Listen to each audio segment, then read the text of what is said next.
Hello everyone and welcome back to the DreamHack Open 2015 live from tour. I'm Richard Lewis, your host on this analysis desk.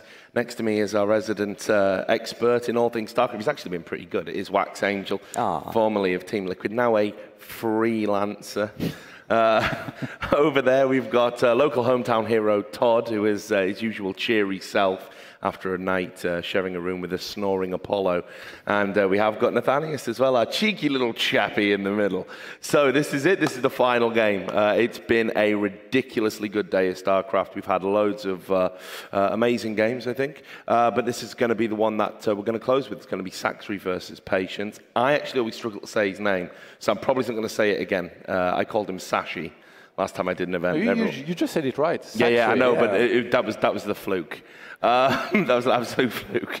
So look, I didn't use you much. I thought we were going to talk about Marine King Prime in the last one, so I apologize for that. That's all right. But these are two fine Koreans, so I'm going to bring you in. But what we'll do is, first of all, we'll just have a look at the bracket, just for the night owls that are joining us late at night.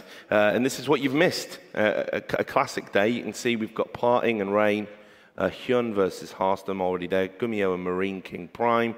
And you can see that we've got Sacsri versus Patience, which is going to be the last game of the day.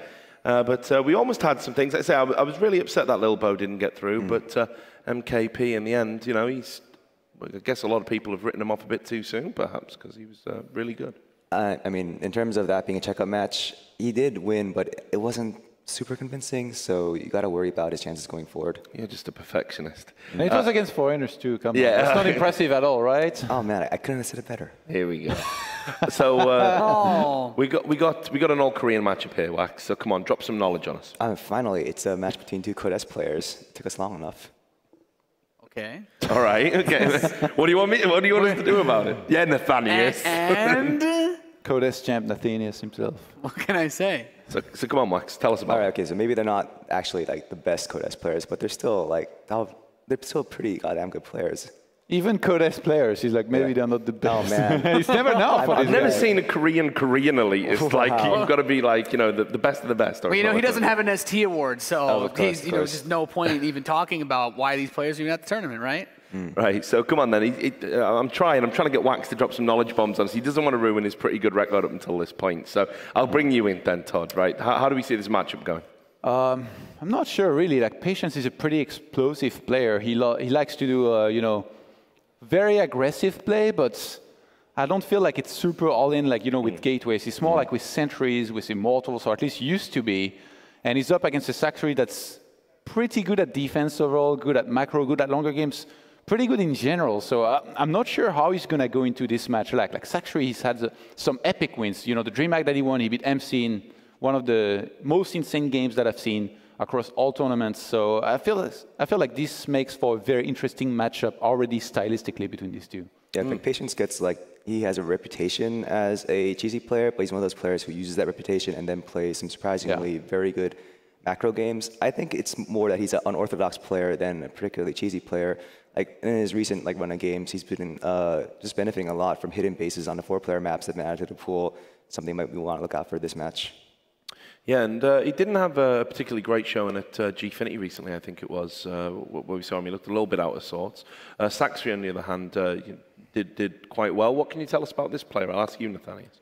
To be perfectly honest, like Sacsri's, when I think about him, I think about any of the games that I've casted. It's nothing really stands out. It's a pretty. It's all a blur. It's like general. It's like general play, right? Like if I've seen him play recently, there was nothing that really like blew my mind to the point where it's like, oh, it's like, you know, parting proxy gating on like the bushes of like Vonnie research. There's nothing really unusual. I expect like straight up play out of him. I expect on the cheesier side from Patience more aggressive play, not necessarily like actual like proxy gate cheese or anything, but, you know, big 2-base gateway pushes. That's kind of what he's built a lot of his success off of. Even the first time that I saw him play, like when he made that big run off the online qualifier in DreamHack Winter in 2013. So I wouldn't be surprised if that Patience shows up. And for Sacsri, it's about being aware of what's going on. And yeah, that's pretty much it. I'm glad that you mentioned Gfinity, by the way, because this was a 16-player tournament, you know, with quite a few good players, but it was really all about the Zergs there. They ran the show, they went to the finals, and we saw so many ZVZs. I'm actually casting that back from home in French. And now we're here at a tournament where we started with 96 players, not 16. It was very, very stacked across all races. Like on Wikipedia, if you check most notable players, I think it was like around 8 to 10 of each race. Big, big players.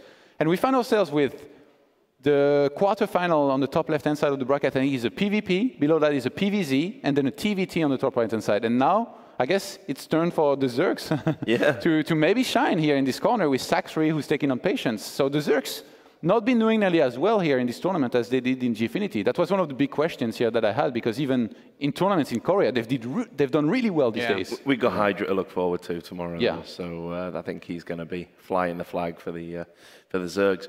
But anything to add to Nathanias's, nothing quite stands out analysis there, Wax? Or? I mean, it's hard to disagree with Nathanias's analysis. It's a good standard player, but like, I don't know, nothing super special. Okay. Well, just brutal, I thought. Just code S. What about Zerg? That's all. Wow. What do you think about Zerg? Your generic run-of-the-mill code I S. wonder, what do you think about Zerg doing well in Gfinity and in Korea in Case Backup? Even though Protoss won, it was 3 Zergs in the top 4, and here so far not doing as well. I think it's a little bit too early to tell. It might just be like a short-term trend. I don't know. I think the sample size has to be a bit bigger. That's such a wise answer. Classic analysis there, isn't it? I need a bigger sample size. Right, okay, well, let's see if we can make some predictions without a big sample size. Again, we'll start with you and we'll work our way in. Give me a prediction, Todd. I've been picking the underdogs, and I feel like Patience is the underdog in this match, so I'm going to go for Patience and say he wins. Every time I say 2-1, and every time I'm wrong, so I'm still going to go for it. I'm going to be right at some point. Nathanias? I mean, even though Sacsri is just a cookie-cutter code S Zerg player, I'm going to have to give him the edge and probably call for 2-0, 2-1 over Patience. All right, come on then, Wax. I think Patience probably has something saved for an important match like this. He's going to do something unpredictable. He's going to take the win narrowly. Translated, they are both pretty bad, but Patience is a little bit less bad. These terrible Code S players. Oh, thanks for interpreting. Anyway, look, thanks for your thoughts, boys. We're going to quickly get into the last game of the evening. It is Patience versus Sacsri, and it's going to be cast by Todd and Nathanias. Take it away, boys.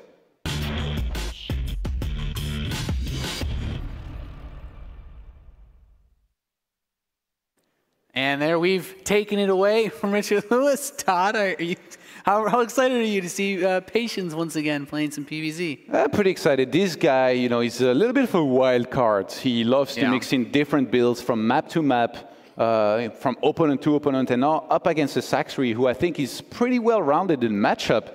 He's going to have to pick one build and execute it to perfection. It's his only chance. One mistake and he's done. When you say that about Patience, that just, I brought up his DreamHack Winter run. And, as a Terran, I was just scarred by it because that was the point in time. Patience actually was carried through the entire tournament by the 2-base blink and just faking out. But he had a few different plays. Did he 4-gate one game and did some dirty Protoss builds and mixed it up? My point is he relied on everybody being horribly afraid of that build as well. So it was a bit of a precedent setter. That's kind of a lot of the way that he's been playing StarCraft in general. We're starting off on Vonnie Research Station, though, with our first player in the top position being the Blue Zerg, representing team My Insanity. He is Sacsri. I'm going to put you on the spot, Nate. You're very good at impression. It's time for you to do something. You can pick yourself. Okay. You can do Dana and you can do French. It's up to you. Do an impression. Do my Lited introduction. I don't want to be maimed on the way out of here. In the bottom right position, bottom center, Todd, we have the red Protoss player representing Team Dead Pixels, coming off a very aggressive style, of course. He is Patience. Wow. Dana is here. It's time to step it up more later, There's opportunities. You save it for the show. This was good. I think I saw Wax smile, and Wax never smiles. He showed emotion? All right. I thought he was trying to emulate everything about the Koreans, so...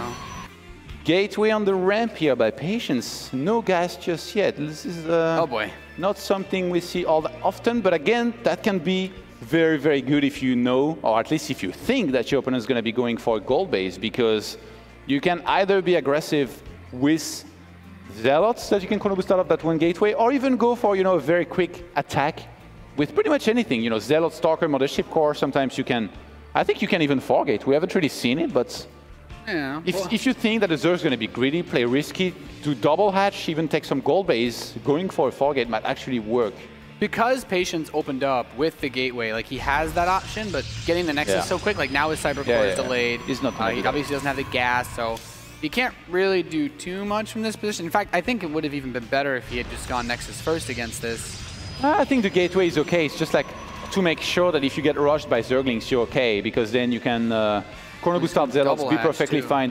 But he made gas pretty early here. The one gas, this is beyond greedy from Sacsri though. Like he still hasn't even started his spawning pool. If he had gone 4-gate, man, I'm telling you, at this, revolutionized the meta.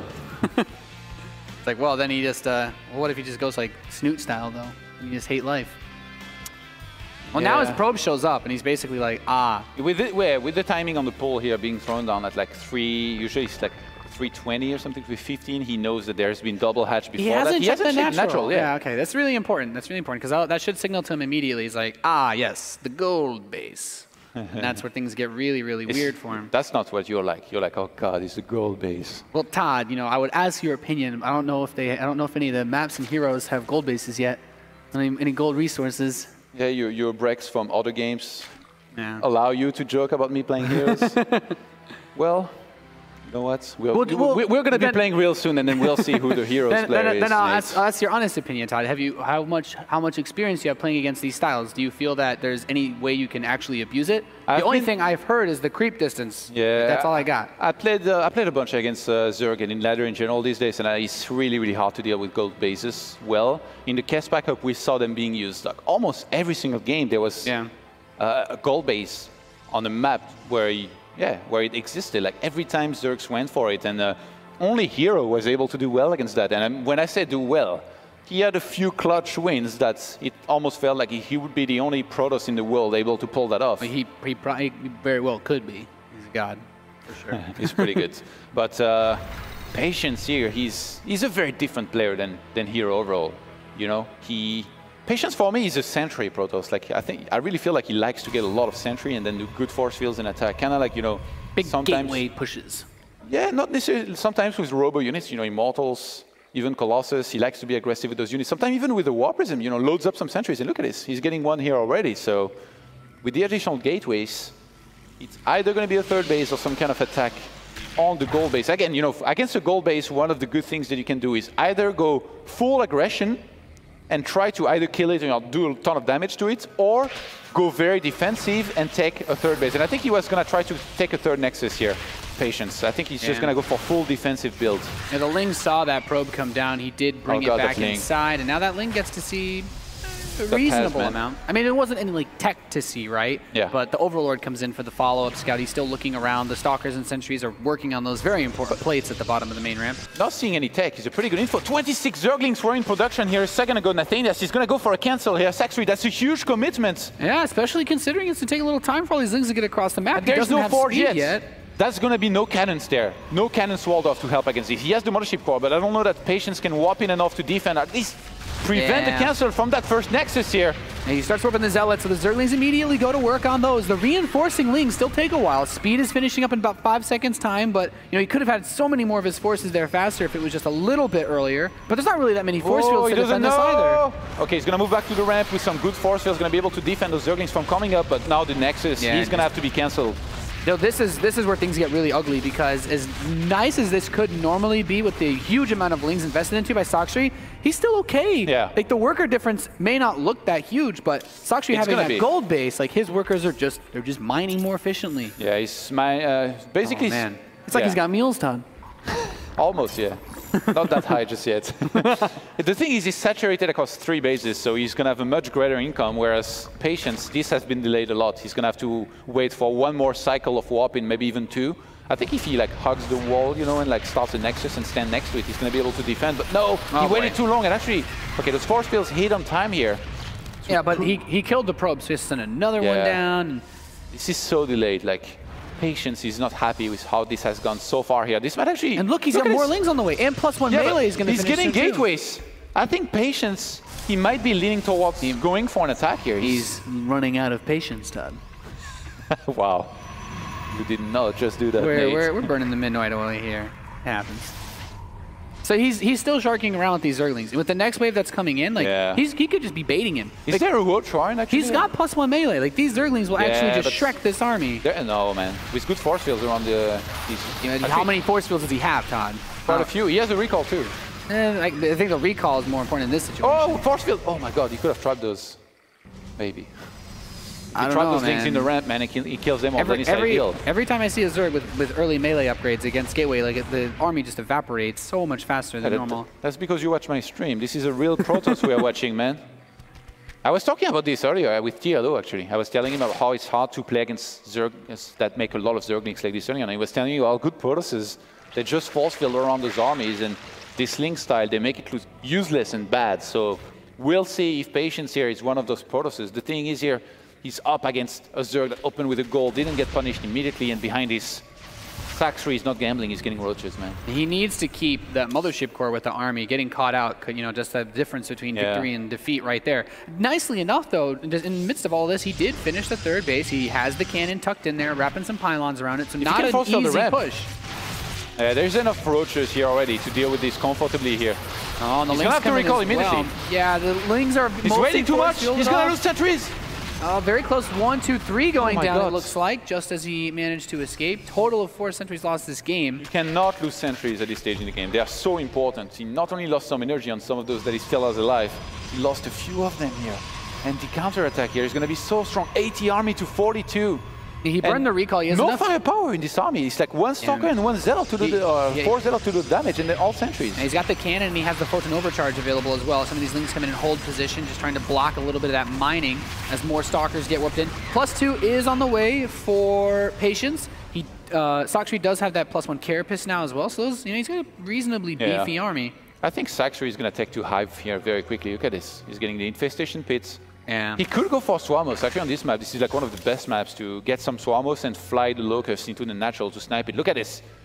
Patience. Even though there is a few roaches, he knows that Sacsri wants to go Zergling heavy. Drops down the Templar Archive. He's going to be for a charge out Archon style. And seeing this, though, being able to spot this Warp Prism is super nice. That's another benefit of the upgraded Zerglings, is that since Protoss usually doesn't focus on armor upgrades, like those Lings can actually dig through these quite fast since he's getting +2 melee as well. That pocket natural that Sacsri just kind of been holding on to, he should be able to cancel it, but for all the Zealots that he has here, he can't evacuate all of them. So, like, yeah, he forces the cancel, but I feel like he should lose a lot. Yeah, actually, there isn't that many Lings just yet, so he's going to trade okay at first, but now he's going to just save 4 Zealots and lose the rest. That Hatchery is going to restart immediately behind his. Sacsri is getting insane upgrades. The +2 attack just completed, the +2 Carpe is on the way, and getting the Pathogen Glands like he did. He can start a bunch of infestors with the gas that he has. He has a lot of gas in case he was to be attacked by a lot of sentries and stalkers like this. So I wonder if he will do. Right now, he might think that he has just enough Zerglings and Roaches to deal with those comfortably with just this. Yeah, it does get really tricky though. Like until the +2 Carapace finishes up, those Zealots with their attack upgrade advantage are still going to do really well against the Zerglings en masse. But you know the big plays I guess are going to be coming around once we have that Hive. He's getting the Spire on top of this. Are you thinking Mutalisk, Todd, or is he just going to go straight to Broodlords? Because those have become a bit more popular lately too. Yeah, I think either is going to be good here, especially if he's able to trade some of this low-tier army here. Sacsri for very important sentries and stalkers. Patience being so far behind in supply, struggling to fight right now. He's going to have to pull back. The force fields, they're expiring. He's left with no sentries and force fields. Storm's not finished, 6 seconds. Well, this isn't good at all, Todd. He's pushed the army back. There's the Storms. A lot of the Zerglings die very quickly, but without the sentries, pushing out is so difficult. He's still got Roaches pushing into the mineral line. He's done a pretty good job of salvaging the situation, to be honest. Those Storms hit big time, and he's just going to defend. I can't believe Patience just even to supply like this. He's even time warping and chasing down this army, and behind his. As much as he's going to have some counter-attacking capability, Sacsri is on so many hatcheries, he can inject all of those bases and replenish a big roach count very quickly, which is going to do well against this Protoss army. Yeah, Sacsri really overextended there. Yeah. He's got the Hive now. The Greater Spire is on the way. He does get Adrenal Glands as well, so he's really focusing on keeping these Zerglings as a very, very powerful mobile utility. Much easier shutting down these Zealots now that he has the Carapace upgrade, since +3 isn't done yet for Patience. So dealing with the harass, much easier. And I will also say that Sacsri's creep spread is pretty reasonable too. Oh wow, this might be a too early 4th base here for Patience. I don't think he realized what he's about to face, a maxed out Zerg that can get some Broodlords also very shortly behind that. Yeah. Do you think Patience is tunnel vision so much on the Ling Roach that is this an army that can actually deal with Broodlords? He needs to. Look, he's getting Immortals, so I think he's expecting Ultras. Yeah, I mean the upgrades, like the upgrades, basically. He didn't click on the Spire, right? so he might think this was a Spore or Spine or something. Like the upgrades, I mean, it's okay for both players. It's really just the fact that against Broodlords you need Tempest. If you don't get Tempest against Broodlords, you can't blink inside of 3/3 Zerglings. I think it doesn't go well for you when you do that. Especially now that he has the adrenal glands. And the thing is, those upgrades, while those upgrades will often be like, okay, yeah, melee upgrades. He's staying on 2-2, upgrades. so I think he's planning a timing, by the way. He's saving his gas. Yeah, the thing is, like, because those upgrades, while they scale for Ultralisks, they also work for the Broodlings. So like, it just makes them that much more powerful, and of course, that much more difficult to blink under. I know all about it, Nate. Don't worry. I've been losing for years against Broodlords and second Robo and Robo Bay. Yeah, this is not the way to counter Broodlords. Not exact. It seems like Sacsri is like completely bamboozled Patience. He has absolutely no idea. Yeah. Wow. Here I was thinking that Kara's is the only one that uses. He's flabbergasted him, you know. Funky words. You too now. Thermal Lance is going to start as well as the first Colossus. Patience still has no idea about the Spire here. He thinks he's facing a Zergling, maybe Ultra composition or something. He already has the High Templars that you need to cover yourself from the Viper with. You know, the only weakness of these army types is that they're slow, but he gets rid of the War Prism now. That I think that Templar got A feedback, so he's really buying a lot of space. And because he has so much creep spread, he can see attacks like this coming from a mile away. Very easy to pick up on. Sacsri is bringing back that Broodlord Infestor era. Yeah, I mean, at this point, with the way the army composition is laid out, Todd, once he cleans these Zealots, you know, is this like almost a GG Lord situation? The thing is, if Sacsri moves off the creep, and he faces a maxed out Protoss, reinforcing for him is going to be so hard. And if you get a few good Storms here as Patience, and you can reinforce with a lot of Blink Stalkers. Well, now he knows. The Colossus are actually going to do a fantastic job on the ground. Like I was thinking that Colossus are going to be terrible because usually you have Vipers here and Abducts. But remember, he had High Templars very early on. So if he's able to hold here and crushes this army, it's going to be very hard for Sacsri to replace that army properly to win the next fight or even hold the counter-attack here. Yeah, I'll give you that. I like the Ultralis Cavern though, because it's not a very expensive building, and if he kills all of the Immortals, it's just a great option to have. Yeah, now we see the Broodlords beginning to siege up that fourth base. Templar's going to try to come out here and place a storm on these stacked up units. He gets close, but no cigar. Messed up here a little bit. I think he could have gotten a storm off. Yeah. Trying to buy some time until he's maxed out here. Patience, remember, he's going to be able to remax directly. If he attacks directly though, as attack move here, his army is going to struggle to get through those gateways, and then immediately Sacsri is going to engage with the rest of his army. Patience is being, well, very patient, to be honest, like right now. I'm not sure why he's waiting so long to finally engage. He doesn't want to throw this away into this. He's got his probes fighting Broodlings. Maybe he wants to sack some of this supply to make sure that he can get more army supply and finally go for the fight. Yeah. He's going to go for it. Actually makes quite a bit of sense now that you mentioned it, Todd. The Broodlords are continuing to put this pressure on. The probes start to die. He's no longer focusing on that Nexus. The fungal. Then there the Stalkers jump up forward. Those fungals, as you said, are going to be very important in keeping these units away from the base of the army. Pushes back at least the Archon. Can he blink in there? If he blinks in there, he's going to get fungal, and Sacsri is going to turn around. Here we go. Yeah, he jumps in, immediately trying to target down the Broodlords. It looks like there's still about 5 of them on top of this army, just down to 4. Now the Storms are landing on all of the Roaches. Feedbacks the Queens. There's only these Infestors with the Broodlords. The Stalkers are mostly being held in the back, but if the Archons can get under them, he can finish this off. Look at Patience's minerals. He needs to reinforce with as many Stalkers as possible, and I think he's just going to go for a counter-attack behind this. That's going to be so deadly. 2 Broodlords left. The Stalkers are continuing to march forward. He's got the Colossi and the Immortals to anchor down 9 Ultralisks in production, but with 5 Immortals, this should actually be doable for him. Patience is going to keep pushing. Remember, 3-3 is not finished. He started that so late because he wanted to go for a timing. So as much as these Spines are going to buy a lot of time here for Sacsri, if you check out the supply here, it's 112 army to 101. I think Patience here, he might be able to do it. Look at it, Sacsri just sacks this base. He says, I can't hold here. I need more time. I need to regroup. I need to remax. Yeah, with so many Immortals, all he needs to do is just target fire down those Ultralisks, and there they are coming from the left side. Immediately focus fires. He's got the Colossi to clean up any Zerglings that get on top of him, and still some Hardened Shields remain. 2 Ultralisks, 3 Ultralisks fighting now. 4th one is going to show up to the party. He only has 3 Immortals left, just down to 2 now. They're solo on health. The Ultralisks are actually going to clean them up, continuing to push forward, but he's out of transfuses. Patience, he wore his name well here. He waited as long as he could before finally having to engage into this army. He was not only maxed out, but he had a remax capability with quite a bank behind this, a lot of gateways, remade a lot of stalkers, and then at the hold. And now he finds himself in a situation where he's quite a bit ahead in supplies, trying to finish this game. And he doesn't have the Immortal Anchor anymore, which makes things a little bit trickier. The Queens take down the Mothership Core. The Colossi actually very weak at this point. Their sole purpose is to just clean up those Zerglings so that the Stalkers can work on everything else. And now that he's picked off the rest of those Ultralisks, I think you're right, Todd. He's just going to keep reinforcing, and Patience will take game number 1.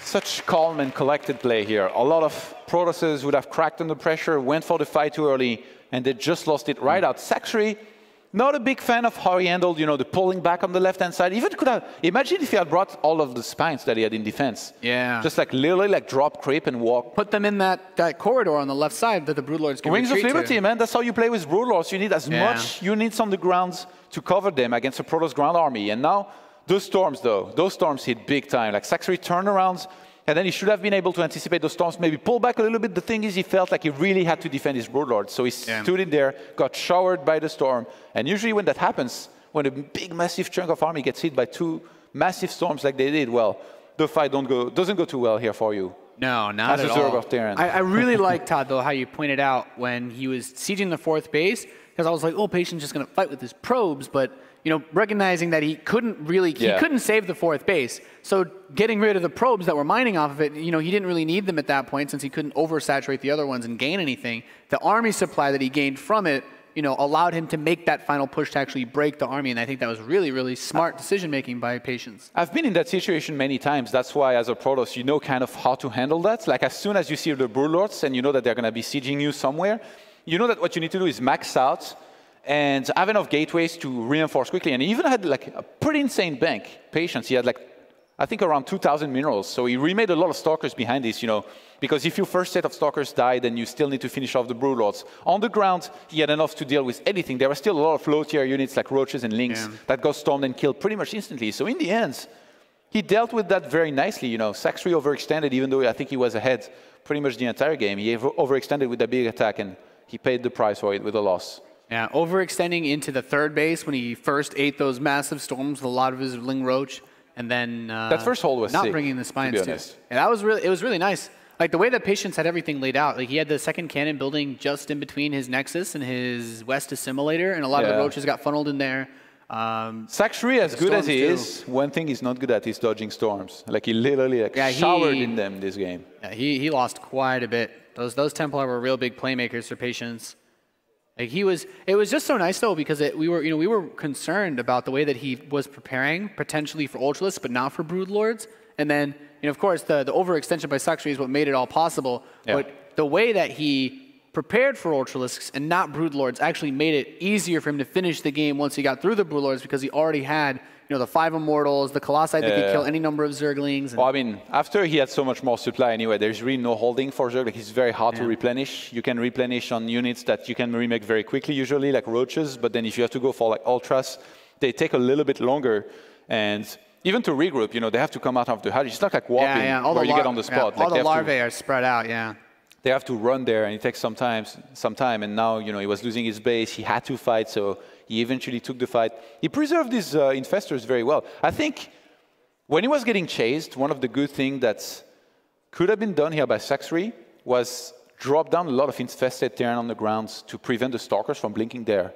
And then maybe Fungal on his way back, and then pull back to his spines, regroup, and then maybe try to lose some of his Roach and Lynx and replace them with better units on the ground. I think there wasn't many Immortals. If he made Ultras on the ground to tank. Yeah, the biggest thing that you point out, I think, was having the spines even there just to stop the initial blinks. The thing is, if the Protoss survives with enough of an army to counterattack, then the spines were never going to do anything anyway because of the strength of the Protoss army at that point. If he barely had any units, he probably wouldn't have counterattacked in the first place. I mean, this is where a lot of Zergs, they either cheese or they played Swarmos for the longest time pre-patch, because they don't think that in this kind of game it's possible to beat a Protoss in late game, just because Storm and Colossus together with the capability of Immortals to counter both Roaches and Ultralisks so well, it's too hard to deal with. So Sacsri here tried to play a longer game, a straight-up game, with 5 bases against 4, but in the end, Patience was able to have the insane hold with the counterattack that. It's funny, like I said, as this attack started, we thought the same thing. He just needs to wait, reinforce, he's going to hold, then go for the counterattack. It was perfectly laid out in his head and mind as the one plan that you need to go for to win this game, and in the end, it worked out perfectly. Yeah, really well done. We are loaded into game number 2, guys. We'll be playing this one out on Echo. And in the top left position, we have the blue Zerg player representing Team My Insanity. He is down on 1. He is Sacsri.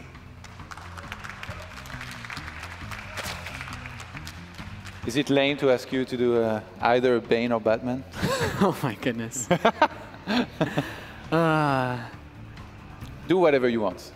I'm in the bottom right position as the red Protoss player representing Team Dead Pixels, Mr. Todd. He is Patience. Impressive. If you choose to change career at some point, I'm sure a comedian will fit you very well. I mean, I was thinking voice act. That'd be cooler. Voice acting, wow. Yeah, I'd love to do that. It's like the dream, man. You can maybe do both. You can be like one of the Why units not? Yeah. in Legacy of the Void. I mean, Which one do you want to be? Whichever one's the most OP. So people make it all the time. You know, though, you made a really good point, though. I think this was really cool.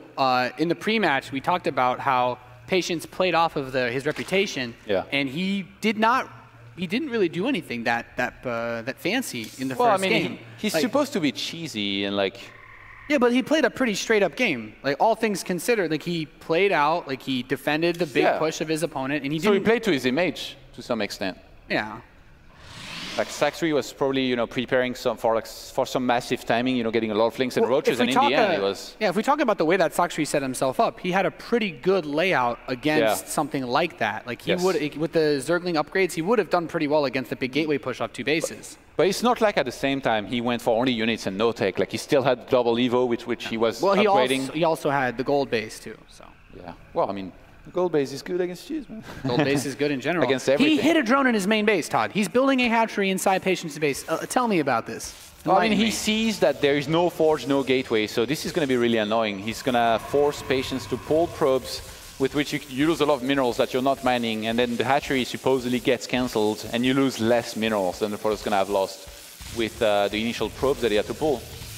And he's not pulled enough to get a clean kill. Do you like this from Sacsri? If he doesn't have enough to kill it, does he build anything out of this? I don't think he wants to let it finish. Is there a world where he does? I want to believe. Maybe. The thing is, if it finishes, he can not only start a queen. Well, I don't think he'd finish a queen, but I think he could get some lings out. No? Yeah, a queen and links, and then if you can drop down a tumor, it's ideal. But you can time it as Protoss, Yeah, that's true. I think it's 50 seconds for a queen. So as soon as the hatch finishes, if you see it start shaking, then you time out 50 seconds and you surround it immediately. To wiggle, then you know what's up. I'm pretty sure it's for a cancel. Even though Patience, he chose not to go for a cannon to counter that. So a lot of Protosses would have overreacted. Well, the pylon would have been nice he actually gets a few lings in here. He can pull more. He can pull more to make sure he gets that hatch as it finishes. Now he has to pull more to make sure. The eggs will still get up if it got up. So he wanted to make sure he got a hatchery before it finished. Yeah, and Patience, he's going to have the nice hold, but oh wow, Sacsri is being as annoying as possible. He's just He doesn't need to pull probes, by the way, to kill the gas, because he can take one on the natural. He has Patience. I've actually seen it before where the Protoss has done that, and it's a little silly. But yeah, he can always take the gas in his natural. Silly? Well, because you pull probes to kill the extractor when you can take your natural instead. I'm saying like I've seen that before. I thought you meant. No, I think taking the gas on the natural A. It's brilliant. Yeah, it's fun to do that in. Even TV. Wax Angel would agree. Well, I don't know, man. I don't know if I've seen top-level Koreans do that regularly. Could be a bit risky, Todd. Whoa, that one's gonna get tested. Oh, but that probe's getting very low. Run to safety, little boy. Or little girl, actually. It's une probe in French. Yeah. Oh, I see.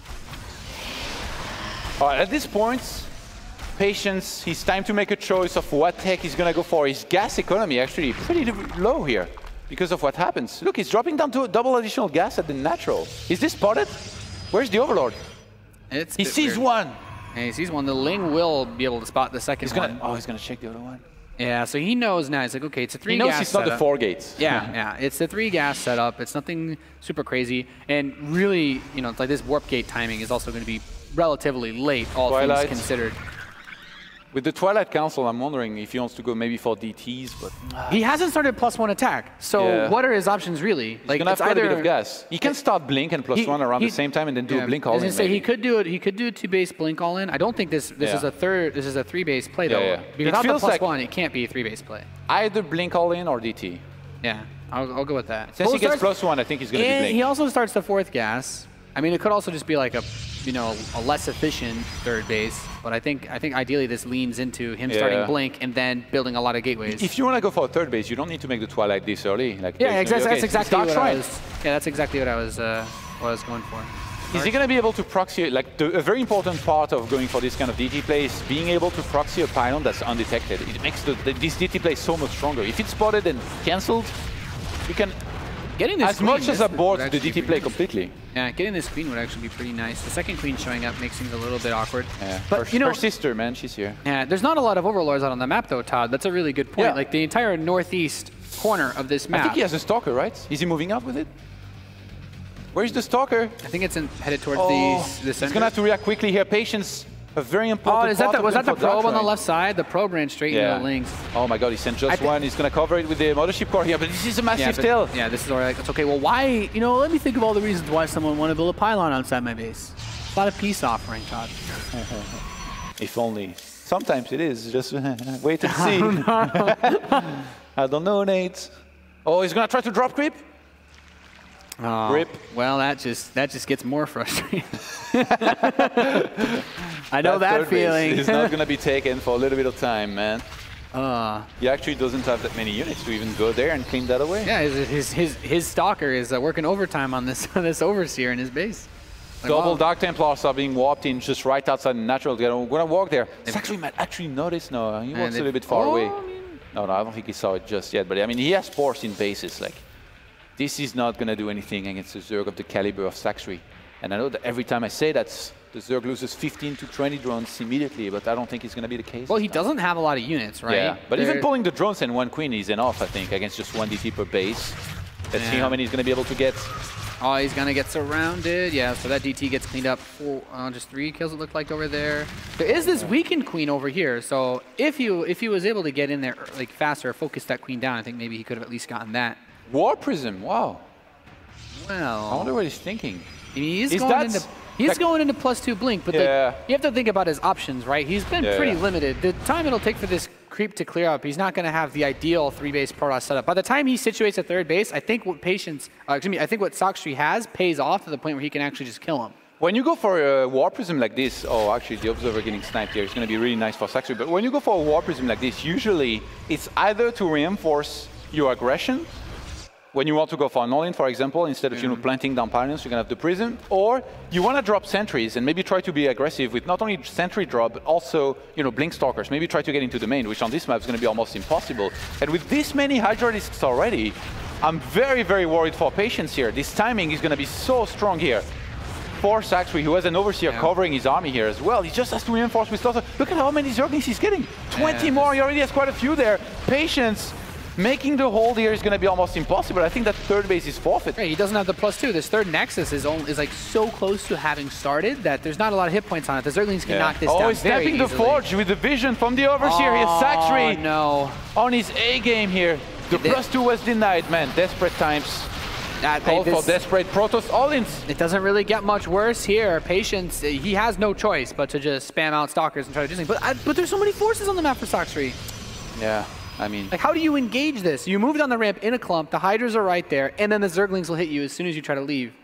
I think he's going to try to maybe do some damage with the DT and hope that Sacsri does something really weird, like pull back, and then he's going to try to retake his third base. But I really don't think that patience is going to be a quality here in this game, because he needs to start, I guess, getting in a hurry and make something happen. And right now, actually, he's warped in a lot of Zealots against Hydralisks that didn't have muscular augments there, so they took quite a bit to get there. Yeah, I don't think, was there the Carapace upgrade either for Sacsri? No, so the Zealots are actually still they really reasonably lack upgrades, effective. actually. The Zealots were still pretty good against the Zerglings in that case. The Stalker almost got crushed, Nate. And? I got worried here for a second. And what? You don't want Stalkers to get crushed like this by the rocks. Okay, War Prism is going to get shut down, and right now Sacsri still has to be very confident. Is he going to move right across the map and try? Why is he going double Stargate? Whoa, what? Desperate times call for desperate Protoss measures?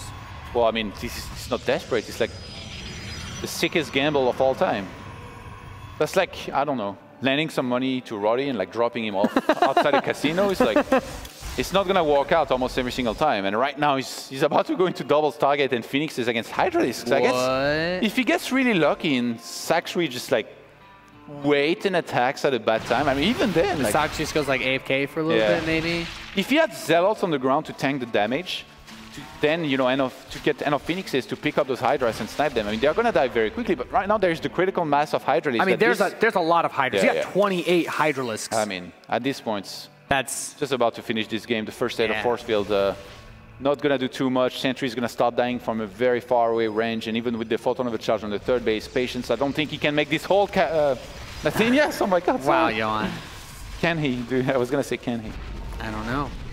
He very well can do so, I think, as he pushes in. There's the first wave of force field. Like, he's got that going for him, which is nice, but, you know, you can't stop he's actually buying time nicely here. This is one of the best things that you can do, but, I mean...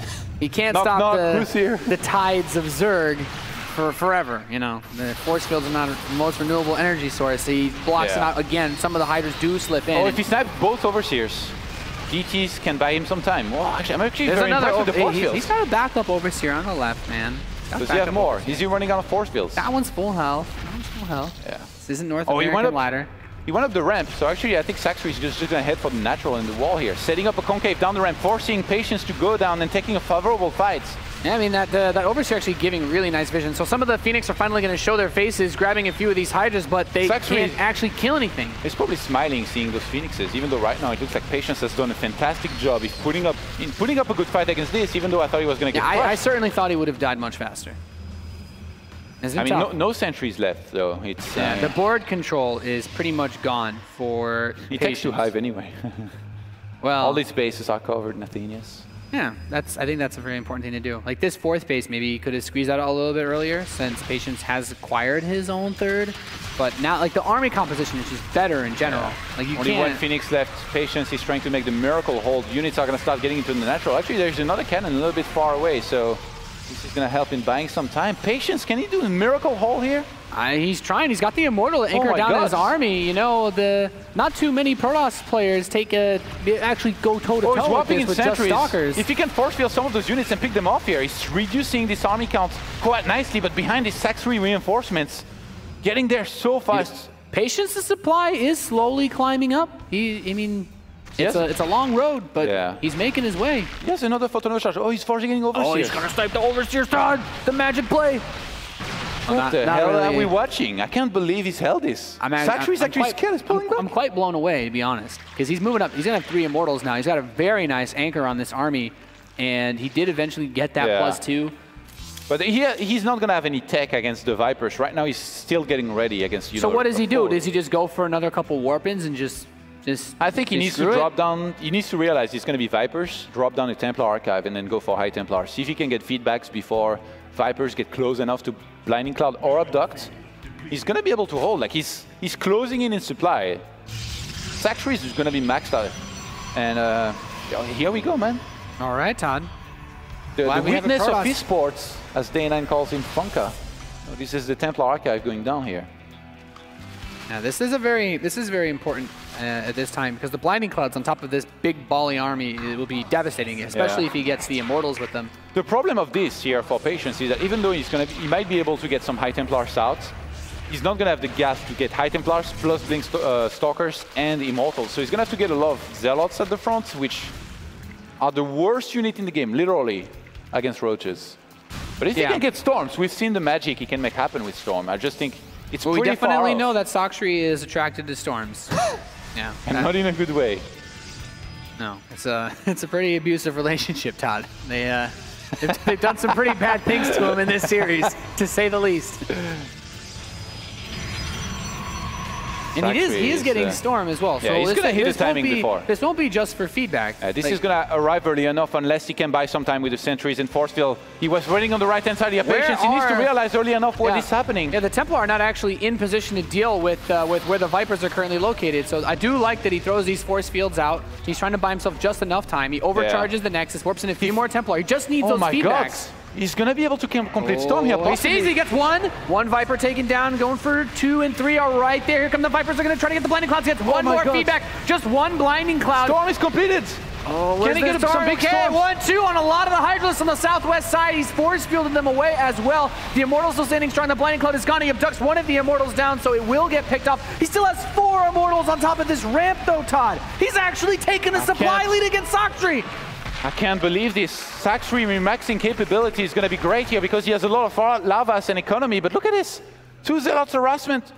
It was sent into his natural as Patience realized he was going to be attacked. He knew that Sacsri couldn't look back at home at the same time. Kill 5 drones, forced the rest from transferring, and again, much like in the previous game, he's on the offensive all of a sudden. He knows that he's killed enough that he might have the critical mass here to end this before Vipers are remade and regenerate on energy. Yeah, 4 Immortals, that's massive. Yeah, I really think, very smart play. He knocks down the rocks here. He could have attempted, actually just to forces the whole army to funnel down. What? Yeah. He's pulling the girls. Well, I mean, I don't know. He doesn't need supplies. Oh, so. big Blinding Cloud, and a lot of the Stalkers on the left-hand side were attacking the hatchery for Patience. This was not the best fight they could take. Yeah, the Immortals were all exposed because of this. He does have a few more units coming off the right side from that War Prism. Force fields a few Hydras out, but I think just that little overextension by Patience might have cost him too much. I can't believe this just happened. He had like one of the sickest holds once again, and then behind this just... the sickest throw. Yeah. That's a great way to put it, Nathanius. Hey man, the pendulum. How is that guy still alive? I don't know. It's just like, I was just tagging a few Overlords. Didn't kill any though. I think he just swapped in 1 DT at the 3rd base, and he's going to send it through the top right-hand side here. Patience. Into possibly that natural to try and slay some DTs drones. are good, Todd, but are they that good? Yeah, I don't know, Nate. It's not looking all that good. It's a tough one for sure. Patience starts up a 4th Nexus, so he believes in miracles. But this is going to be this will be even bigger than his initial defense at that 3rd base. Can't believe he's actually expanding here. You're about to die, bro. Make units. It was worth trying. Do something. It was worth taking a chance. Desperate times. I know. I can't believe he went for double Stargate, by the way. I've seen some Protoss magic, but I do believe he's out of storms. When a Zerg is already on 20 Hydralisks, how do you go for double Stargate? He brought in a few more Templar, but I don't think there's enough energy to actually storm anything. So he could, I don't know if the feedbacks matter. He doesn't have enough gatewiness to actually beat this. Oh, he's close. Okay, he does have one. He just got enough energy for a few storms. Yeah, I mean, there's too much. There's just too much. He's storming his own probes here, and GG. Sacsri brings it back. Well, that was actually really, really wild. I did not think there was a chance in hell that Patience could really take that game after the way that it started off, but then Sacsri did that thing where he really wanted to have a nice chat with those storms, and they punished him badly for it. His defense was great. It's really the offense I don't get. He was like... It was the position. It was all about the positioning. Like, he broke the rocks, so he funneled the whole Zerg army through that one He's alley. better than that. Come on. Yeah. But Wax must have been facepalming. He's like, what are these Codes guys doing? Well, that's just it. They're just Codes guys, I don't think either of these guys are Codes champions. They are not Codes championship caliber. They probably don't even. Not enough I mean, they probably don't even show up in Wax's Team Liquid search filter when he's looking for games to watch. It's like only champions. We're pushing this a little bit far. Hey man, he's the expert. What can I say? So we're going to the rubber match here for this final best of 3 of the night, and this is going to be. I really don't know how to call it because Patience has played reasonably straight up. Like, game number 1 was, the gold base play from Sacsri. Yeah. Game number 2, in case you guys forgot, started off with a hatchery being built inside the main base of Patience. That was a weird game. Like, a lot of stuff that you don't usually see happens. Like, not just the hatch in the start, double Stargate against, a lot of Hydralisk. He was like, what the hell are you doing, man? I didn't really get it. I think he was hoping to have enough on the ground with the Stalkers and sentries to have Guardian Shields to basically blink back, tank a lot of damage from the Hydras, and pick up the rest and kill it. But I really don't see how it's ever going to work against a Zerg like Sacsri, who was just so far ahead in supply, especially in terms of Roach Hydra counts. Yeah, well, when you really think about it, when you're fighting in tight choke points like that, the Hydras and Roaches are just smaller. So if you're trying to make big plays off that blink, you want to spread out a little bit more so that you can actually use the concave, you can use the number of units that you have. I think maybe because Sacsri wasn't really upgrading, and he pulled back rather than attack. When a Zerg does that, a lot of the time he's going to be a Spire and Mutas. Maybe he thought that. Maybe he thought it's going to be a Muta transition. I'm going to do a ball move, get 2 Stargate, get Phoenixes, and then kill your Mutas and win the game. I guess. It's tricky. I feel like that's sort of fallen off a little bit, but that's a good point. That's definitely something to be worried about. We are loaded into the final map of this series. We'll be playing on Iron Fortress. We've got horizontal spawns, Todd. Forteresse d'Acier in French. Say it one more time. Forteresse d'Acier. Forteresse d'Acier. I got nothing. Not bad. I got nothing. I got nothing. In the bottom left Forteresse de position. Fer. In the bottom left position, spawning as the blue Zerg player representing Team My Insanity. He's tied it up. He is Sacsri.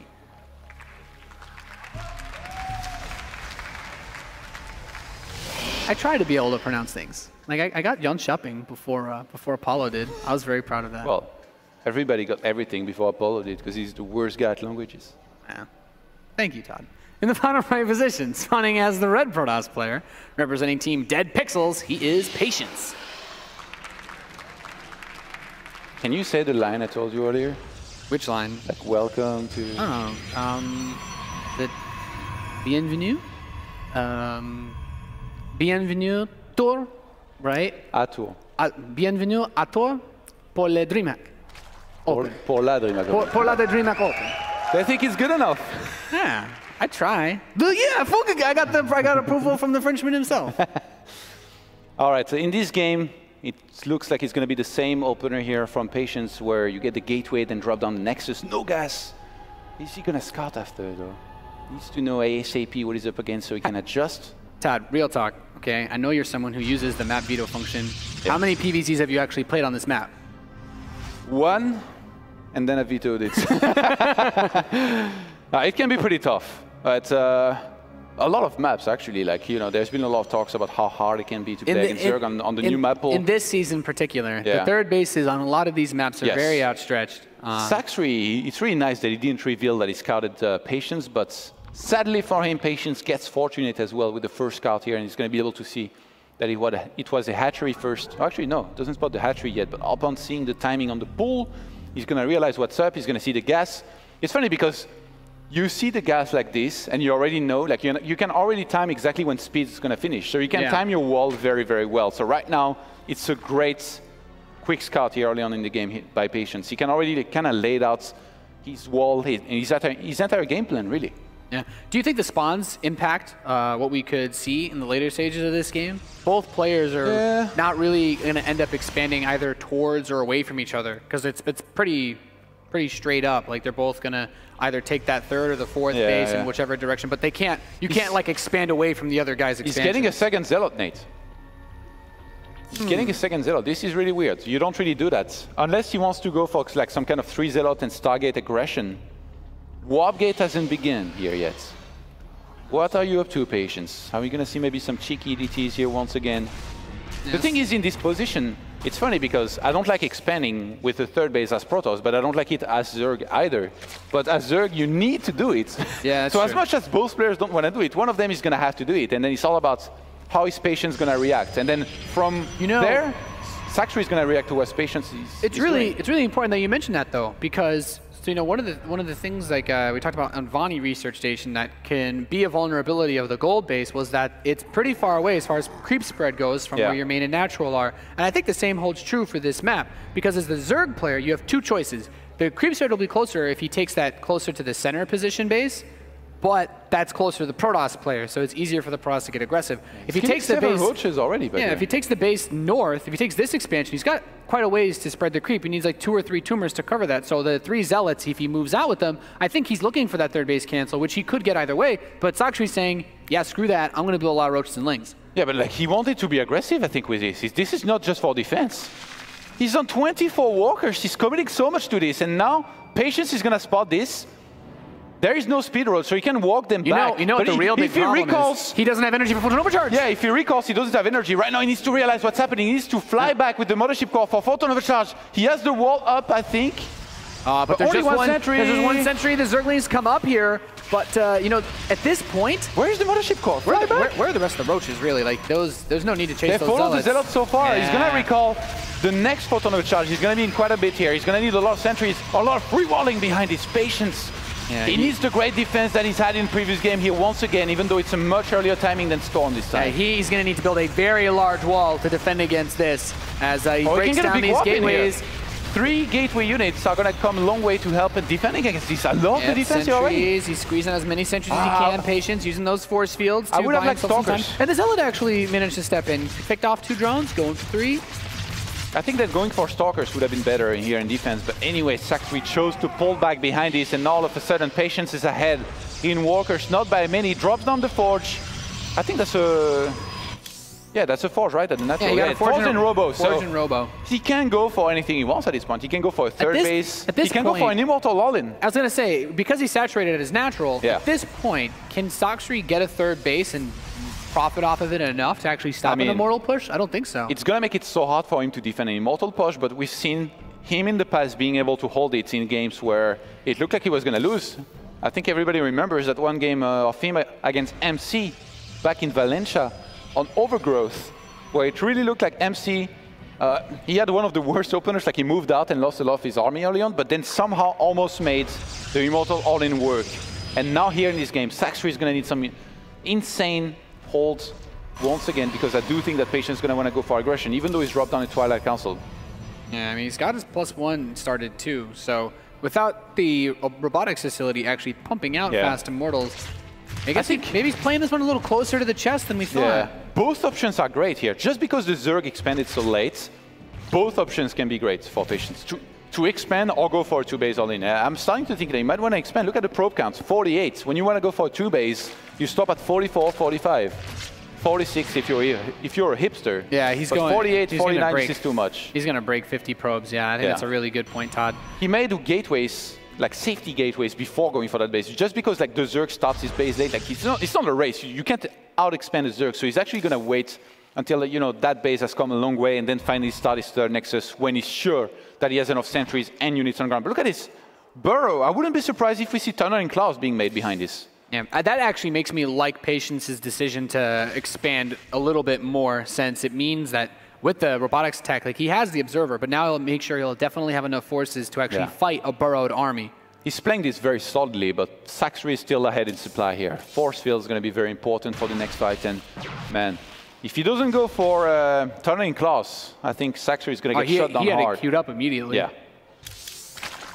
Going to start at ASAP, and then behind this, I think from here, he saturates the third base a little bit, maybe. Look, he's not even making drones right now. He's only getting roaches. Maybe get a queen to that third base, and only get roaches and go for the complete all-in. The thing is, Patience, if he doesn't realize what's happening, if he doesn't check the saturation on the third base, and for example, he uses a photon overcharge and doesn't have a recall, gets caught out of position, he's going to lose all of his sentries and then the game. Yeah, this is really risky. Like the roaches are running by, he wants to just get through here because there's no photon cannon, right? He might have to cancel, and this actually could play right into Patience's hand here. If he's forced to stay on 2 bases and stays behind his wall, this roach attack is not going to work. Like he sent some units back into the main, but that's when he's going to... He saw the burrow. Now he's going to realize, burrow is at hand here, so he also needs another observer. Photon overcharge is needed on the natural. Oh, these roaches in the main base still being quite annoying. Need some cannons too. Yeah, I think like safety cannons, just lock it down, would help a lot in this scenario. Is this still staying there? Oh my God, Patience! I can't believe he's trying so hard to get a third base. If he knew that, don't make me 2-base all in you. Come on. Yeah. Why does it have to be like this? He's actually getting spines back at home, by the way. He's afraid of a counter-attack. Yeah, I mean, considering that he hasn't actually put a dent in the Immortal count, it's still a very real threat if he has the Observer with the army. Double Hallucinated Phoenix. We should keep an eye on those, see what he sees, and try to realize how he's thinking right now, because Patience, he hasn't really looked at that third base too much, seen the saturation. He sees roaches coming out here right now. One single Evo for the upgrades here. It's the same worker count, Nate. Look at this. He's going to see the saturation. It's not that big of a saturation, to be honest. No, even though it's a little bit confusing actually to see these little drones and double extractor happening. Almost feels as if Sacsri started those extractors to only cancel them after the scout, but I don't think he's doing that. Yeah, finally starting to clean up some of these roaches that were left over inside of his base. Oh, he's like, that cannon. He's just gonna go Vipers, I guess. It works, right? So, I mean, not always against the High Templar control of Patience. We've seen how tricky it can be. If Patience researches Storm, then we can't really make any calls about this game anymore at all. If he gets one High Templar out, we can't make any calls. Man, those feedbacks were really sick in the previous game. Yeah, the Storms especially. Like there's been like really. I think like hitting Storms is not that hard on the Zerg army, but hitting feedbacks before you get abducted or Blinding Cloud is really hard. From all the Zergs and Terrans out there, thank you for that, Todd. What? It's not that hard to place the storms. Just need to just gonna save that one in my memory. Just being honest, you just press T and click. Whereas for the feedback, you know, there is the range that comes into play, the vision of seeing the Vipers and all that. The feedback requires some mouse accuracy. That's a very good point, Todd. Wow, such a whiner. He's switching into Colossus, though. You know, that ever devastating. Well, he actually doesn't have the temporary thing hasn't really become an issue in this game yet. Doesn't seem like, but he definitely, the Colossus will definitely do the job against the Hydralisks either way. But thank you for the free roaches. I'll take that. Patience keeping up very nicely. Actually, a little bit ahead in supply here. Yeah, he's even on workers against the Zerg. I don't think he knows about the Hive yet. So otherwise, he would have thrown down the Templar Archive that he's going to need oh so dearly. Let's see if he saw it. I mean, is his army strong enough to contend? He's about to see it and then drop it down. How important are the Colossi in this, though? Because his micro in every other regard was still pretty solid against just the straight-up Roach Hydra. Yeah, I mean, they just do so well. If they don't get abducted, like, they just kill everything, literally. Yeah. So you should laser down all of those units. You think against this army, Sacsri focuses on the abducts and not the blinding clouds? I think both are pretty important. Landing at least one big blinding cloud can change a fight. So at least one blinding cloud and then maybe a few abducts. But there's going to be High Templars out on time here. Look at this. Templar Archive is going to finish before the first Viper even starts. So patience. I love his position in this game. He's going to max out on Colossus and High Templars, and we saw before what happens. Even Broodlords are not enough and Ultras to stop this guy when he does that. Is he going to have Storm, though? He hasn't What? Cannoning. And he's locking it down because of the Burrow as well. He doesn't want to take any chances. You need to upgrade, man. Yeah, man. It's good, but you do need to research it. Okay, this is actually going to hit before a little bit here. He's got a changeling watching the army, too. I love the hallucinated Colossi here. And it's giving him some false targets to aim at. Now, the Templar can't really do too much, but the Vipers aren't actually in play here. Sacsri's throwing away a lot of army here. He needs to be careful. Oh my god, look at his chunk of roaches and Hydralisks. That was nice. He grabbed good few resources. He starts Storm, finally realizes what's up. And behind this, we have 3 Vipers here in production. He canceled the 4th. He have a 3-base Protoss with upgrades, with Colossus, with Storm, up against a 3-base Zerg. Not many Zergs happy to be in that position, Todd. This is our last series of the day. This is our last game of the day.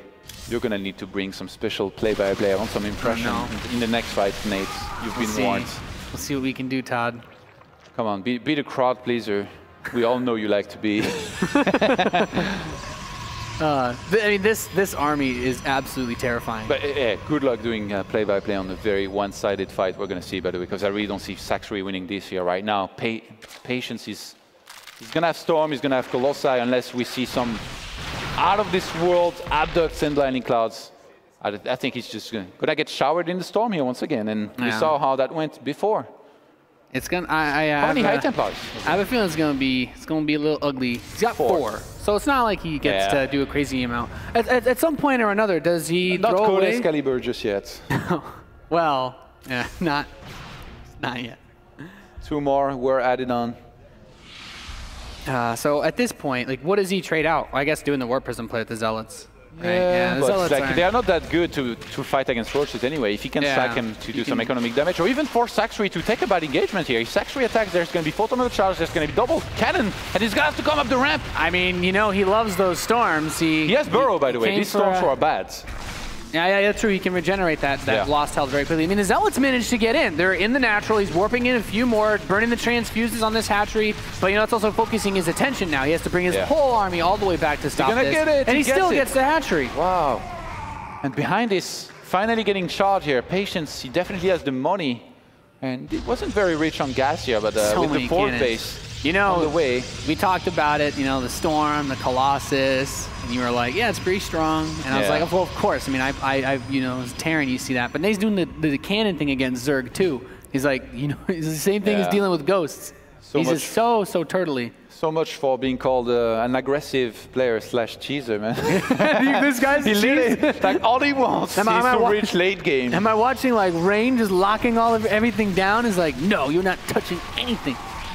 And with the way that the map's been laid out, like, it's worked out. The only thing that's been good for Sacsri is that top left base, which is like grossly oversaturated. I'm surprised Patience has been so passive, to be honest. I really think he could have moved across the map when he maxed out, made some pylon reinforced with only Stalkers and with just a few Storms and 1 single Guardian Shield, not even any force fields, Nate. Yeah. I think he'd win the game. Yeah, I think so too. He's going to go for it now. No. He keeps on sending in hallucinated phoenixes. Maybe he's waiting for Sacsri to have some kind of... He's like, is there any other way for me to make sure I don't lose this game? He's like, oh, yeah, I'll get plus 2 armor, get charged. Being too passive, essentially, you know, oh my god. Well, he is opening the door for Sacsri to do other things, right? That Greater Spire being one of them. But we've already is sacking his low tier units right now to try and replace them with like higher tier, like Corruptors and Warlords. But finally, Patience. This is the ideal moment to move out because he doesn't. He has a lot of dead supply in those Corruptors because he's not going to get on top of this with Stalkers and Archons. Like 7 High Templars, right? Yes, so many. Something like that. Now he's getting ready to push in. There 9 Nathanias. That's a lot of Templar. Are you ready for the storm? And he gets the Blinding Clouds on top of the army. Actually, he pulls in the Colossi, and he actually gets them into the Field of Spines, too. I don't even know if can Patience actually keep pushing into this? Into the Spines is going to be tough, even though he has quite a few Immortals. I think going around and then attacking one of the Dwarf base. He brought all the Warpins back home, too. But Sacsri is out of money, right? These Broodlords have to be it. It's Blink Stalkers. Like, they're going to rejoin the army in a flash, literally. Yeah. But yeah, that's... Yeah, we didn't get the impression, by the way. I don't know what to tell you, man. I don't have a... I know it might be from a small town, but I haven't seen that many butcherings to have a good play-by-play for this game. I'm really surprised that Patience hasn't found that base on the top left-hand side, but I don't think he's going to matter. 139 supply against 192. A Protoss set up on 4 bases. I mean, as much as it's 4 bases for Sacsri here. We're basically seeing Patience outplay Sacsri plus a Ninja base, right? Because he's got, like, these Broodlords just need to, like, win him. But the thing is, I guess, like, Patience will also have time to react, because if Sacsri moves out without the Spines with him, then he still, the same thing could happen as in Vani Research Station. He doesn't want a repeat of that. Yeah. I wonder how long it's going to take Patience to finally realize there is a base on the top left-hand side. Oh, I think, here we go. He's going to check every single base. How can you afford so much? Yeah. Or even, why are you staying in the game? Like, you're supposed to make something happen. I've been clubbing you to death this whole game, and suddenly you've like pulled a bunch of money out of nowhere. I wonder what Sacsri's reaction is going to be like upon seeing that he gets scouted like this. I don't think he can evacuate. It's like at this point, you like to see like Patience's face is just like, You let this base die with the drones in it too. And how much is Patience going to dispatch to get rid of this? Look at this, he starts 4 Stargates. Yeah, he knows that one of the only things he can lose to here is a lot of Broodlords, so he's not going to underestimate that. Yeah, so he's just going to go Shiny Tempest? 5 Stargates, okay, well. Even Void Race here would be okay. When you're a rich boy, you know? 5 Stargates, Yeah, like you and you're streaming. Not everybody needs Apple Watch. Apparently 5 Stargates is the shortest. Not even I can afford 5 Stargates, Todd. That's a high price. He's a Fleet Beacon, too. Yeah, I mean... The thing is, though, you can even go for Void Race. Yeah, it's like... I can't believe Sacsri is trying to defend that with like some Spines. When you have so much money that you're trading out Sentries and Immortals to open up supply... Well, the thing is, Sentries and Immortals, they are good against Roaches, and at this point in the game, he's not really worried about those. Like, usually you even drop them with the Prism and trade them for something to try and replace them. Like, he was maxed out. He wants to get Stargate units. He wants to get the... He needs to free up supply. Look at these guys! Yeah. I mean, at the very least, he should be able to shut down this base. These 2 Immortals come in, like, yeah, let me just snipe this hatch. The drones are being pulled. He's actually going to get the hatch. Drones are really good against Immortals, by the way. Really, Tom? Yeah, look. Yeah. They're not dying. I don't know, man. Well, actually, they are. Richard Lewis told me that Immortals don't die, so... Oh, yeah, I remember that. You know? He's like the guy that first did watch StarCraft. He's like, what's that unit that doesn't die? It's like, oh, he's doing all. Oh, yeah, makes sense. It's like, oh, yeah, you know, Marines are Marines because they look like soldiers with guns, right? And, you know, the Marauders travel around a lot, so that's why they're called Marauders. And the Immortals don't die, right? It's simple. StarCraft's a very simple game, Todd. Yeah. In the naming of units, it is. Playing it is another story. Yeah, this base is going to get killed here. Sacsri is... Actually, if he takes that right-hand side base as a 4th around his Spines, he can actually like attack the mineral line of Patience from there with the Broodlords. Yeah. But as soon as the first 2 Tempests come out... He's going to say, as soon as the Tempests are out, that coin just flips right over. It's going to be good night, Sweet Prince, man. Yeah, he's got a lot of Tempests on the way now. Building 4 at a time. It's pretty expensive. 5 at a time. Oh, he's up to 5 now? Raising the stakes. Yeah.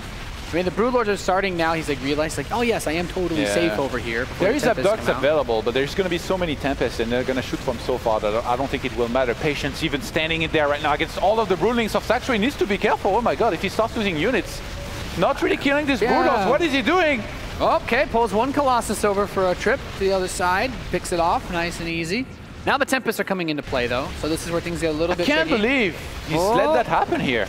I mean, he's still ahead, and I don't think he should lose, but right now he's giving an opportunity for Sacsri to possibly come back. Patience, what are you doing? Just evacuate these, take another base on the top right-hand side.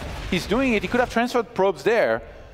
He's starving Sacsri. Sacri's trying to retake, or I guess take that fourth base here, where he has all of his units, but I mean, if you can keep a Zerg confined on 4 bases like this and you take the entire map, you don't really care about him having these few bases. You can just do War Prism harassment everywhere. Broodlords have no mobility. And he's overmade Broodlords here too.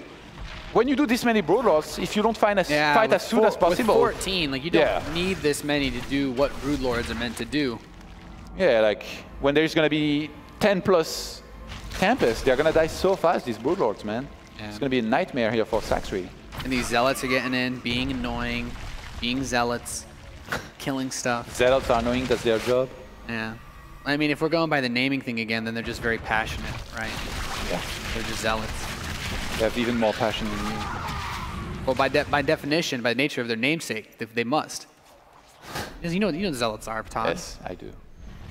All right. The Tempest counts 9 against 14 Broodlords here.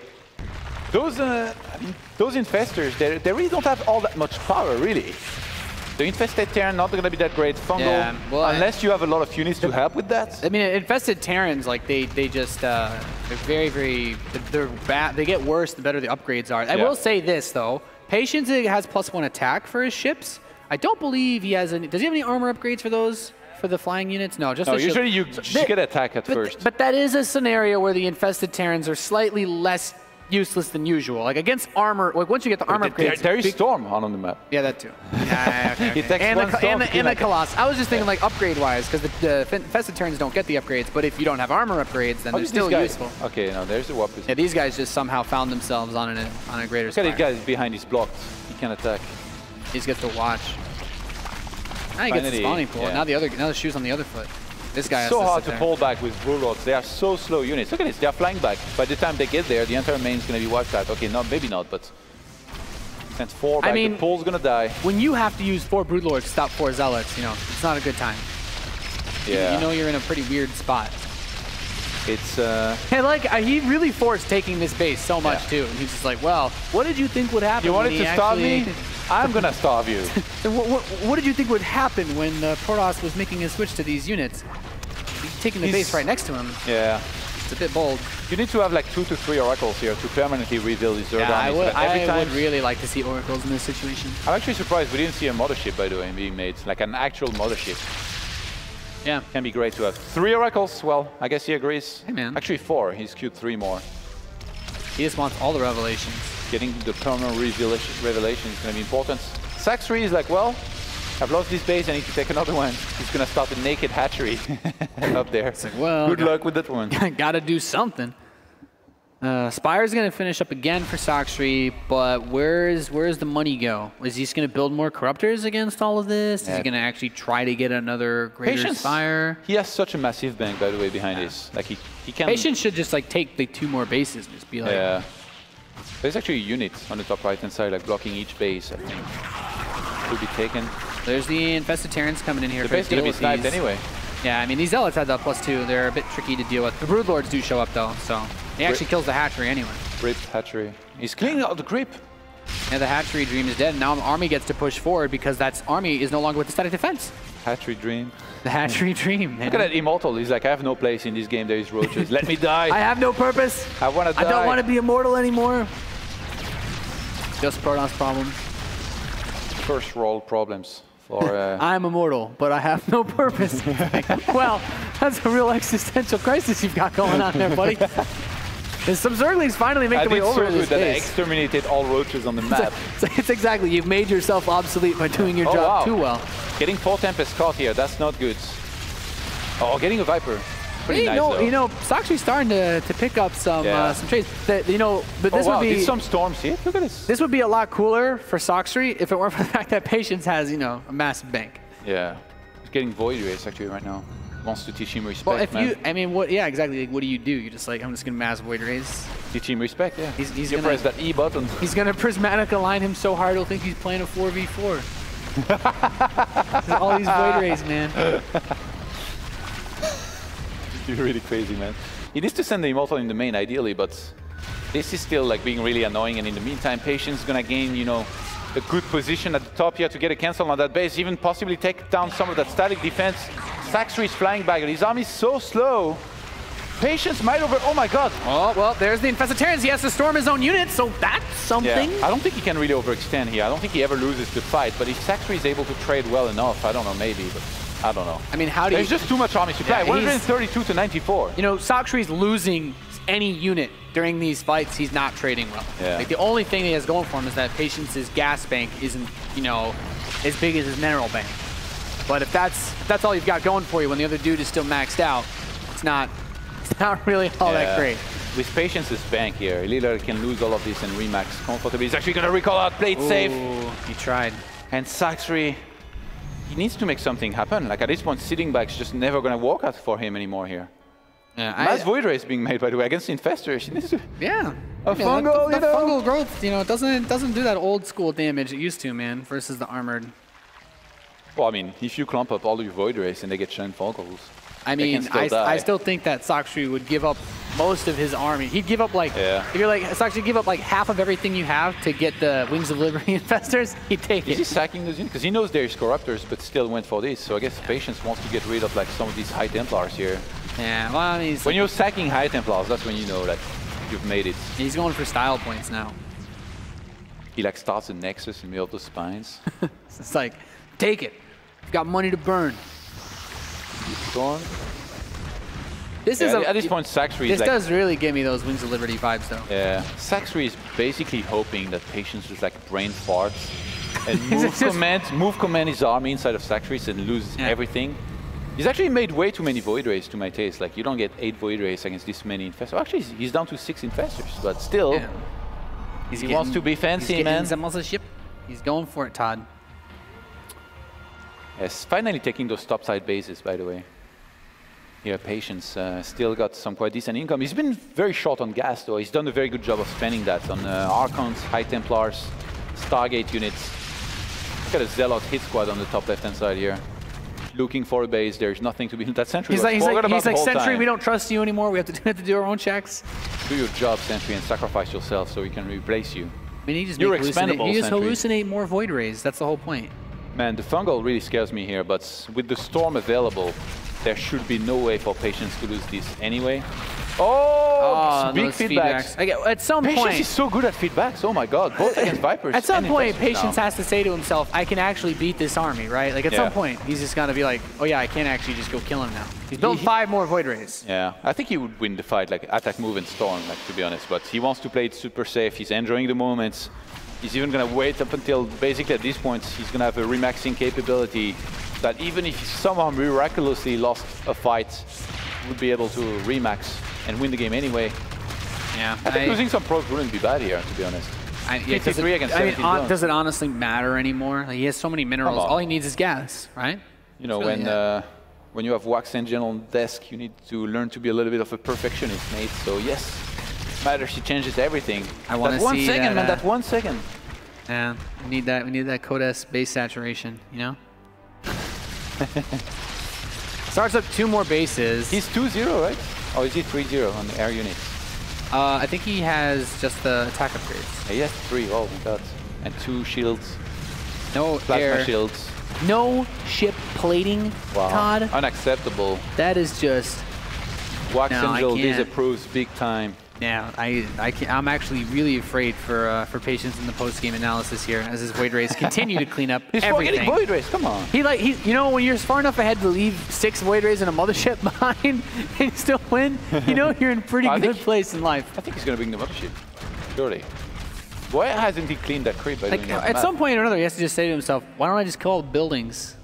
Yeah. Is there a hatchery left? There isn't many buildings left. Is he being revealed? Did I miss something? Fungal is finally happening. There's 2 extractors. Queens are going to try to go for the transfuses, but hey, there is no High Templar left. Yeah, he should be fighting that. He's finally pinned the army down, but he actually... Are there any drones? Broodlords are trying to catch up to Tempest. Yeah, that's some hot pursuit going on here, Todd. Are there even any drones on the map? Are there any drones? Is he just going to go kill the extractors, or is he going to take the big fight? I mean, Sacsri's actually chipping away at him because Patience isn't taking the big fight. Finally taps out. GG. Patience is going to advance to the top 8 over Sacsri. And moving on here in the DreamHack Open. Pretty good series. Way longer third game than it had to be. But other than that, some very insane high Templar control. Yeah, that was good, man. Yeah, that was Patience's Templar control throughout the entire series was really good. Like even in the game he lost, he still got some really good feedbacks, really good storms, and then at that third game he pretty much just lapped him. He's like, yeah, I want to win this. Is probably about as hard as I possibly can. Yeah, this was weird. Sacsri just like fell behind and never was able to make anything happen really. Now you get it. Yeah, it was tough. It was tough stuff. And, I'd really like to hear what Wax Angel and Richard Lewis, especially Wax Angel, says about that series. You know, I thought I liked StarCraft, but I'm not really sure. Yeah, he went through an emotional roller coaster, put it that way. But yeah, there was a long series to end the night with. But again, you know, it just shows how much the players want to stay in this tournament. Both of them with, you know, something to prove, and obviously wanted to be there on the big stage games tomorrow. I mean, give me some thoughts and analysis, a summary of that back and forward. Well, Patience played totally straight up, which I thought was really cool. Didn't do anything that really struck me as cheesy or mind gaming. Like I did enjoy. Like he had a very well thought out process, it seemed, to handle most of what came his way. Todd, some thoughts from you as well? Yeah, I agree. Like it didn't feel like the Patience that we've seen, you know, go for 2 base timings a lot often, or looking like he had to commit to aggression too much. He was playing, you know, fairly defensive or with some control aggression here and there, and in the end, it wasn't off. And these holds, man, with the high Templars, I'm still, I got some nerd chills, man.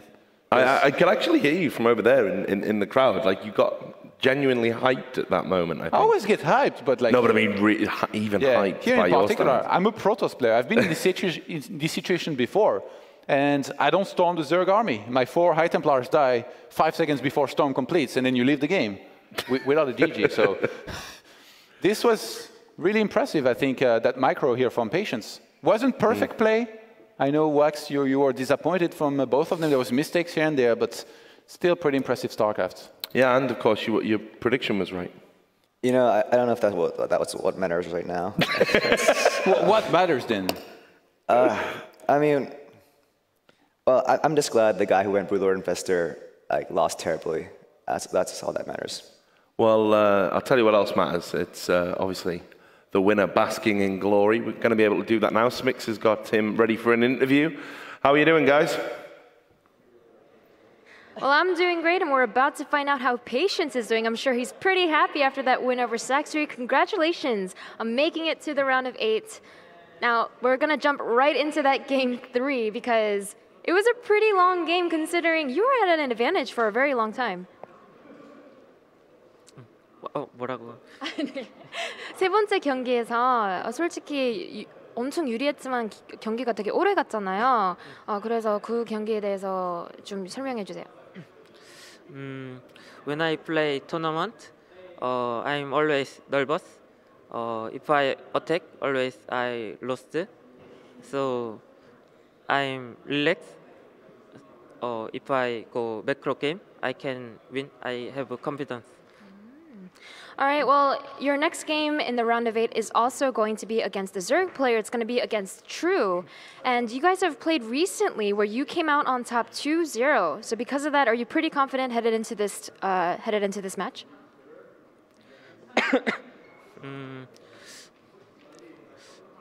한국말로.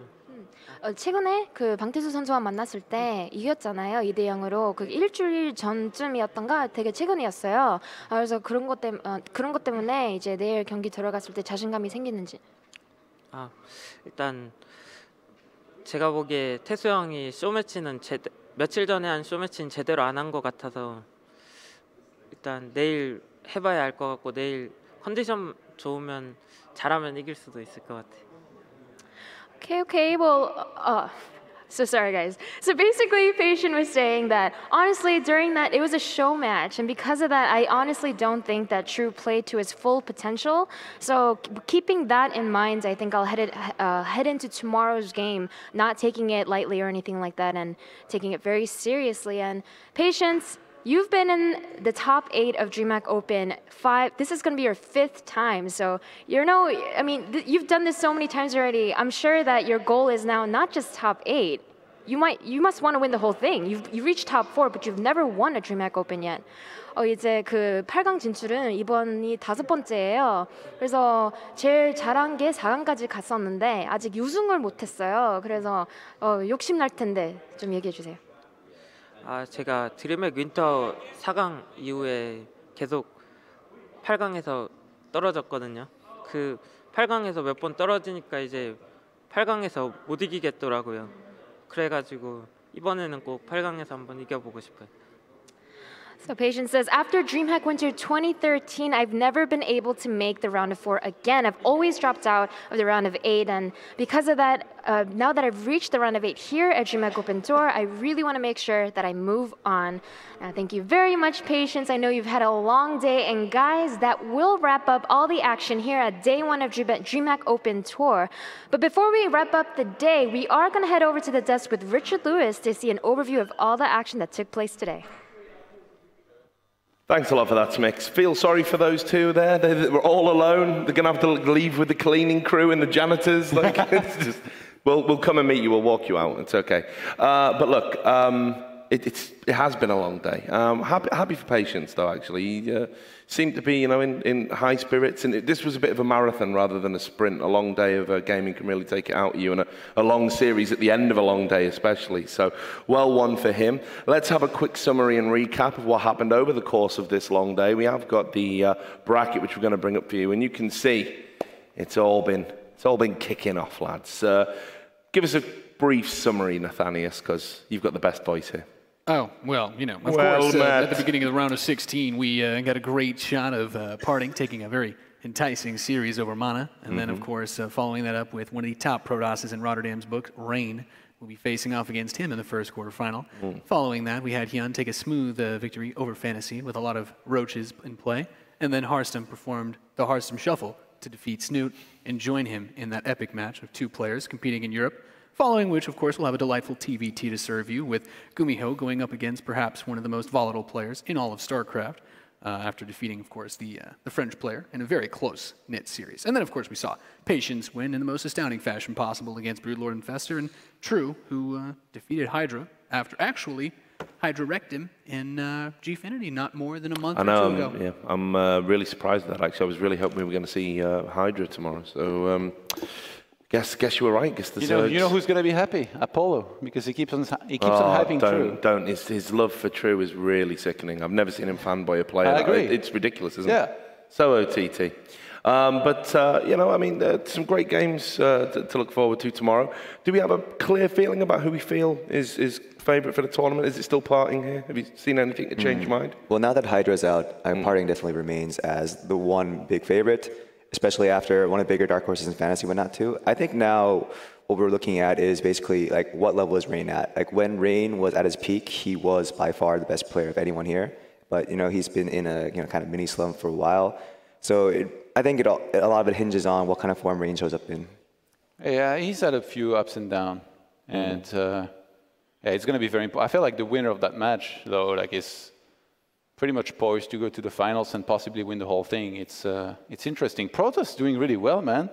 4 Protoss in top 8. Yeah, but you brought... What's happening? Yeah, I have to say, Dead Pixel guy's got to be pretty happy with Patience and True here. Yeah, it's been really good. Yeah. Actually, really good performance. Well, I'll tell you what, we've got loads to talk about, but we'll bring up the schedule for tomorrow, obviously, and you can see what games we are going to be showing you and when. There's a little trophy shot there. That's what people are competing for, although $25,000 and 4,000 WCS points obviously helps as well. But you can see we're going to start the pre-show. It says Prez Howe there. That's the new president who's just been sworn in. the producer just goes, we've got a great overlay guy. No, all rise for President Howe. But yeah, that's going to be 1:45 local time. But you can see we're going to kick it off with Parting versus Rain at 2 o'clock. It's best of 5, right? Yeah, and and absolutely. Thank you, Todd, for queuing me up for that. Got to say, for the first time in a DreamHack, the round of 8 is going to be best of 5. It was one of the changes that the community wanted and had pushed for and moaned about for the longest time. And you made it happen. And I made it happen. I, Richard Lewis, overlord of DreamHack. No, it wasn't me. It was definitely you guys. But so do join us for that. You can see it's an action-packed thing. Now, just before we an action-packed tournament. That's the word I'm looking for. It's pretty late. Forgive me, guys. So look, just quickly to wrap up. What's been the high point of the day for you all? Well, one memory. Honestly, it's hard to pick one. As corny as it is, all of the good games, like, it's been great. Maybe those last few storms. That's the most Korean answer you could have given there. Wow. I just like the great games. I just want the fans to cheer and have a good time. Come on, Todd, you're more controversial. I'm not the one you should be asking. Wax, was there anything satisfying about this day? I mean, you said what was my favorite moment. I'll go with the most memorable moment. Like, that last match was... it definitely wasn't a favorite for him. That was quite unnecessarily long, but then again, after all of that, Patience seemed really happy. He had, like, almost good reasoning to take it out that long. Not really, but, you know, almost good enough reasoning. I can kind of forgive him for that. Nathanias, then? I liked the progression and development in game 1 and 2 of Hearthstone Snoot, and then the madness in game. It was like a full series, you know. You got the full package. It was good. For me, my favorite moment of the day, hands down, it's got to be Hearthstone beating Snoot. No disrespect to Snoot, you know I love you, brother. But Hearthstone, it is the year of Hearthstone, I think. It's finally happening. It's been the year of Hearthstone ever since he installed StarCraft. but it's actually happening in 2015. And so good. You saw how much it meant to him. Great emotional reaction, and really looking forward to seeing how he copes under the big lights tomorrow. So that's it for me. Anyway, look, guys, I want to thank all of you. You've been brilliant, as ever, dragging us through. And, of course, I want to thank all of you out there for staying up with us as we sort of drag you kicking and screaming through the night. We know it's late. We apologise for the early technical difficulties, but the StarCraft definitely made up for it. Do join us tomorrow at 1:45 Central European Time. We'll be back from now here at the DreamHack Open 2015, live from tour. We're going to go get some sleep. We strongly recommend that you do too. See you tomorrow.